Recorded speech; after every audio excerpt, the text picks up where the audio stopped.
नाशिकमधील लक्ष्मी ज्वेलर्स, सोने व चांदीचे उत्तम ठिकाण।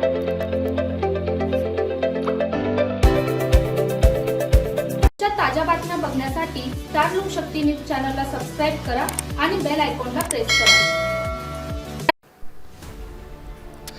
शेगाव तालुक्यातील बालमटाकळी येथे मेसाई कॉन्टेक्स या ठिकाणी CCI cotton corporation of India शासकीय कापूस खरेदी केंद्राचा शुभारंभ माजी सभापती रामनाथ राजपुरे, कृषी उत्पन्न बाजार समितीचे नानासाहेब मडके, सीसीआय सेंट्रल केंद्र प्रभारी महेश ब्राह्मणे, ग्रेडर सुदर्शन हजारे यांच्या हस्ते करण्यात आला।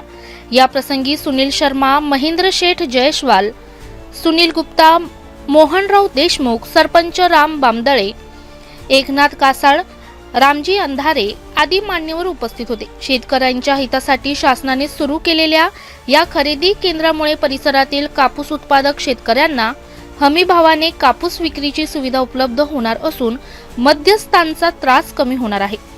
कार्यक्रमात बोलताना उपस्थित मान्यवरांनी शेतकऱ्यांनी शासनाच्या धोरणांचा लाभ घ्यावा, तसेच कापूस विक्री करताना गुणवत्ता व नियमांचे पालन करावे असे आवाहन केले।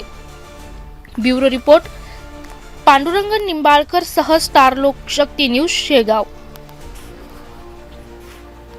शेवगाव तालुक्यामध्ये बालमटाकळी या ठिकाणी सीसीआय कापूस खरेदी केंद्र व्हावं अशा पद्धतीची शेवगाव पूर्व भागाच्या विशेषतः बोदेगाव, बालमटाकळी, हातगाव, कांबी, मुंगी, बाडगावान, मुरमी, जळगाव सर्व शेतकऱ्यांची मागणी होती आणि या शेतकऱ्याच्या मागणीला आपण या ठिकाणी निवेदन दिलं होतं आणि त्यामध्ये रस्ता रोको आंदोलनाचा इशारासुद्धा दिला होता। परंतु निश्चितपणे या ठिकाणी सर्व आपले मीडिया पत्रकार आपल्या शेतकऱ्यांच्या मागणीचा विचार करून या ठिकाणी सीसीआयनं आज निर्णय घेतला आणि बालमटाकळी या ठिकाणी शेतकऱ्यांच्या दृष्टीनं अतिशय महत्त्वाचा विषय आहे। सीसीआयचं खरेदी केंद्र झाल्यामुळं या ठिकाणी 7,000मध्ये विकणारा कापूस 8,000 रुपयामध्ये जाणार, आज 1,000 रुपये क्विंटलचा फरक त्या ठिकाणी होणार आहे आणि शेवगावला वाहतुकीचा खर्च, वेळ शेतकऱ्याचा या ठिकाणी वाचणार आहे। यामध्ये निश्चितपणे यासाठी कृषी उत्पन्न बाजार समितीचे आमचे चेअरमन मडके पाटील, व्हाईस चेअरमन, सर्व संचालक मंडळ अधिकारी, त्याचप्रमाणे सीसीआयचे अधिकारी आदरणीय ब्राह्मणे साहेब, त्याच पद्धतीनं या ठिकाणी साई कोटेक्सचे सर्व प्रोपायटर सुनील शेठ असतील, शर्मा शेठ असतील, सर्वांचं, त्याचप्रमाणे महेंद्र शेठ असतील, सर्वांनी या ठिकाणी सर्व सुविधा उपलब्ध करून देण्यासाठी या ठिकाणी तयारी दर्शवली। त्यामुळे निश्चितपणे आज हे खरेदी केंद्र सुरू होत आहे। खरं तर हे खरेदी केंद्र 1 महिन्यापूर्वी सुरू व्हायला पाहिजे होतं, म्हणजे शेतकऱ्यांना आणि पर्यायानं कृषी उत्पन्न बाजार समितीचा सुद्धा यामध्ये दोन्ही अर्थाने फायदा झाला असता। परंतु चला, कृषी उत्पन्न बाजार समितीने याच्यात मोलाचं सहकार्य केलं, सहभाग घेतला आणि मी पत्रकाराला 100% धन्यवाद देईल। मीडियानं हे बालमटाकळी सेंटर होण्यासाठी उचलून धरलं आणि त्यामुळं आज यश या ठिकाणी आलेलं आहे।